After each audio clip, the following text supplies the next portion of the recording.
ଗୋଟିଏ ଗାଁରେ ଦୁଇ ସାଙ୍ଗ ରହୁଥିଲେ। ଜଣଙ୍କ ନାଁ ଦିବାକର ଏବଂ ଅନ୍ୟ ଜଣଙ୍କ ନାଁ ପ୍ରଭାକର। ସେମାନଙ୍କ ପାଖରେ କିଛି କାମଧନ୍ଦା ନଥିଲା, ତେଣୁ ସବୁଦିନ ଗାଁରେ ବୁଲି ବସି ସମୟ କାଟୁଥିଲେ। ଦିନେ ସେମାନେ ଶୁଣିଲେ ଯେ ପାଖ ଗାଁର ଜମିଦାରଙ୍କର କାମ ପାଇଁ କିଛି ଲୋକ ଦରକାର। ତେଣୁ ସେମାନେ ଭାବିଲେ ଯେ ଗାଁରେ ବୁଲିବା ଅପେକ୍ଷା ବରଂ ଜମିଦାରଙ୍କୁ ଟିକେ ଦେଖା କରିଦେଇ ଆସିବା ଭଲ ହବ, କାଳେ କିଛି କାମଧନ୍ଦା ମିଳିଯିବ। ଏକଥା ଭାବି ସେ କାଳ ବିଳମ୍ବ ନ କରି ଜମିଦାରଙ୍କ ଘରକୁ ଗଲେ। ସେଠି ପହଞ୍ଚିବା ପରେ ଜମିଦାରଙ୍କୁ ଭେଟିଲେ। ଜମିଦାର କହିଲେ, ଆଉ 2 ଦିନ ଛାଡ଼ି ଆସ, ତମ କଥା ବୁଝିବା। ତେଣୁ ଦିବାକର ଓ ପ୍ରଭାକର ଦୁହେଁ ସେଠୁ ଫେରି ଆସିଲେ। ବାଟରେ ପ୍ରଭାକର ଦିବାକରକୁ କହିଲା, ଯଦି ଜମିଦାର ଆମକୁ କାମରେ ରଖିବାର ଥିଲା ତାହେଲେ ଆଜି କହିପାରିଥାନ୍ତା, ହେଲେ ଆଉ 2 ଦିନ ଛାଡ଼ି ଆସିବାକୁ କାହିଁକି କହିଲେ? ୟା ମାନେ ସେ ଆମକୁ କାମରେ ରଖିବାକୁ ଚାହୁଁନାହାନ୍ତି। ତାପରେ ଦୁହେଁ ଦୁହିଁଙ୍କ ଘରକୁ ଚାଲିଗଲେ। 2 ଦିନ ପରେ ସକାଳୁ ସକାଳୁ ଦିବାକର ପ୍ରଭାକରର ଘରେ ଯାଇ ପହଞ୍ଚିଲା। ଦେଖିଲା ବେଳକୁ ପ୍ରଭାକର ସେ ପର୍ଯ୍ୟନ୍ତ ଶୋଇଛି। ଦିବାକର କହିଲା, ଆଜି ପରା ଜମିଦାରଙ୍କ ଘରକୁ ଯିବାର ଅଛି, ତୁ ଯିବୁନି କି? ପ୍ରଭାକର କହିଲା, ହଁ ଯିବା, ହେଲେ ଏତେ ବ୍ୟସ୍ତ କାହିଁକି?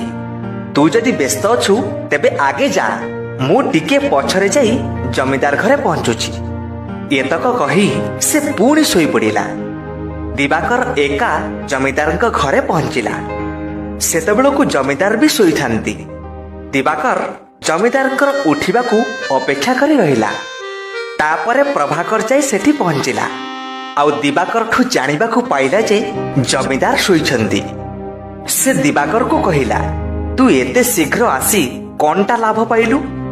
ତାପରେ ଜମିଦାରଙ୍କ ଜଣେ ଚାକର ଏ ଦୁହିଁଙ୍କୁ ଆସି କହିଲା, ମାଲିକ କହିଲେ ତମେ କାଲି ଆସ। ଏକଥା ଶୁଣି ଦୁହେଁ ସେଠୁ ଚାଲି ଆସିଲେ।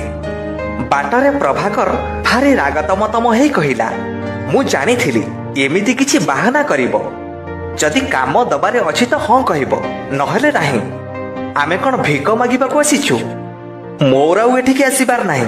ତୁ ଯଦି କାଲି ଆସିବୁ ଆସିବୁ, ମୁଁ ଆସିବିନି।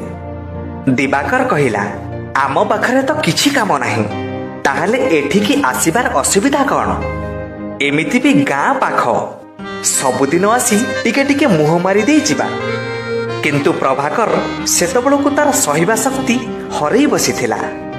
ସେ କିଛି ବି ଶୁଣିବାକୁ ପ୍ରସ୍ତୁତ ନଥିଲା। ତା ପରଦିନ ପୁଣି ଦିବାକର ଏକା ଜମିଦାରଙ୍କ ପାଖକୁ ଗଲା। ହେଲେ ଏଥର ବି ଜମିଦାର ତାଙ୍କର ଏକ ଜରୁରୀ କାମ ଅଛି କହି ଦିବାକରକୁ ପରଦିନ ଭେଟିବାକୁ କହିଲେ। ପରଦିନ ପୁଣି ଦିବାକର ଜମିଦାରଙ୍କ ପାଖରେ ପହଞ୍ଚିଲା। ଜମିଦାର ଘରୁ ବାହାରକୁ ଆସିଲେ ଆଉ ଦିବାକର ହାତକୁ କିଛି ଟଙ୍କା ବଢ଼େଇ ଦେଲେ। ତାପରେ କହିଲେ, ମୁଁ ତମକୁ ଗୋଟିଏ ସପ୍ତାହ ପୂର୍ବରୁ କାମରେ ରଖିସାରିଛି। ତା ବାବଦକୁ ଏ ହେଉଛି ତାର ଦରମା। ଲୋକମାନଙ୍କଠାରୁ ଟଙ୍କା ଆଦାୟ କରିବା ହେଉଛି ତମ କାମ।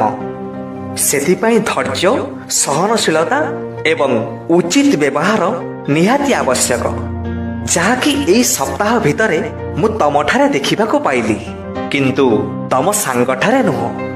ତେଣୁ ତମକୁ କାମରେ ରଖିଲି। ଏକଥା ପ୍ରଭାକର ଜାଣିଲା। ଆଉ ତା ପରଠୁ ସେ ନିଜର ସ୍ୱଭାବରେ ପରିବର୍ତ୍ତନ ଆଣିଲା ଏବଂ